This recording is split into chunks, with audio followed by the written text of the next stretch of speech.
You're watching UNICEF Television.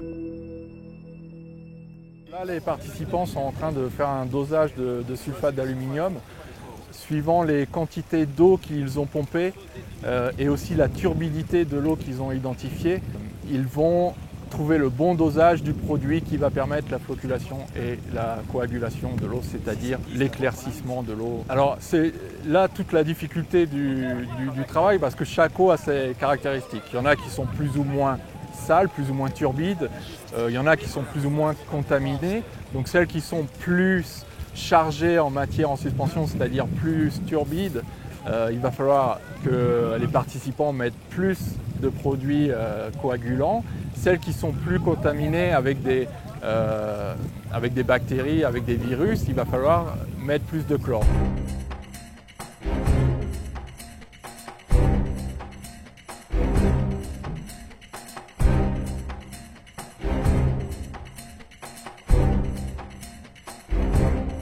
Nous sommes en formation WASH, nous sommes formés sur les urgences. La formation dure 5 jours et la partie technique prend plus de temps. Dans cet atelier, ce qui a été un plus, c'est surtout la pratique, puisque nous faisons la pratique et nous voyons ce qui se passe réellement. Nous touchons nous-mêmes, nous pratiquons et s'il y a des erreurs, nos formateurs eux-mêmes sont là pour nous faire des orientations pour que nous puissions sortir d'ici en tant que de vrais professionnels. C'est la première fois que je participe à une formation très technique comme celle-ci et où je dois moi-même faire les tests de la qualité de l'eau, faire la conductivité, mesurer les pH. Donc nous sommes actuellement notamment à l'est de la RDC dans des problématiques d'épidémie et de mouvement de population. Ici à Goma, les enfants et les femmes viennent puiser l'eau au lac directement avec des problèmes de maladies hydriques, notamment des maladies épidémiques comme le choléra, mais aussi toute autre sorte de typhoïde, de diarrhée ou de vers intestinaux auxquels les enfants sont particulièrement favorables. Et puis également une problématique bien connue de la RDC, des mouvements de population, la plupart du temps pour fuir des combats entre groupes rebelles. Nous, notre rôle de cluster WASH, c'est de répondre aux besoins de ces personnes vulnérables. Dans notre lac, il y a trop de vibrio choléra et de ce fait, nous savons que cette eau qui est polluée doit d'abord être traitée avant d'être distribuée à la population. Et de ce fait, nous avons fait des tests, des tests, pour qu'on puisse savoir quelle est la quantité de solutions chlorées que nous devons mettre dans l'eau pour que nous puissions au moins être rassurés que l'eau que nous distribuons à la population elle est propre. Donc nous avons une quantité que nous mettons, nous savons calculer ça et à la fin nous allons constater qu'il y a du chlore résiduel et pour nous c'est quelque chose vraiment d'important. Je viens ici à la plage pour puiser de l'eau à boire. Dans le quartier, l'eau est déjà partie. On a dit à la radio que l'eau va venir après 3 jours. Moi j'ai mis le chlore pour que... On dit que l'eau de lac a beaucoup de microbes. On est là aujourd'hui et depuis le début de la semaine, puisque c'est une formation du lundi au vendredi, une formation WASH en urgence.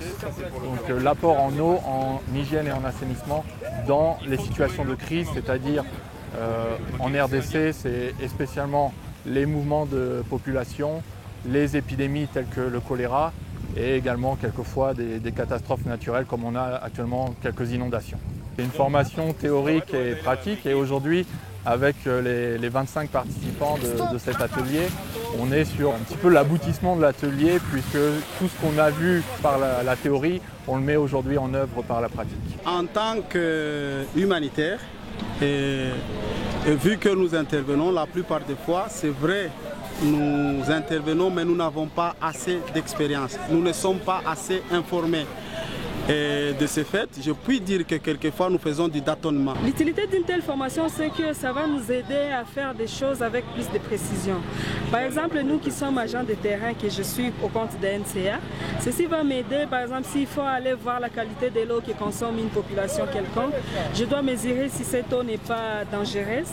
Il faudra que je voie la quantité de chlore résiduel, jusqu'à quel niveau cette eau est turbide. Cette formation, on va la renouveler 3 fois parce que pour permettre à un maximum de personnes de venir participer. On a reçu plus de 150 demandes de participation.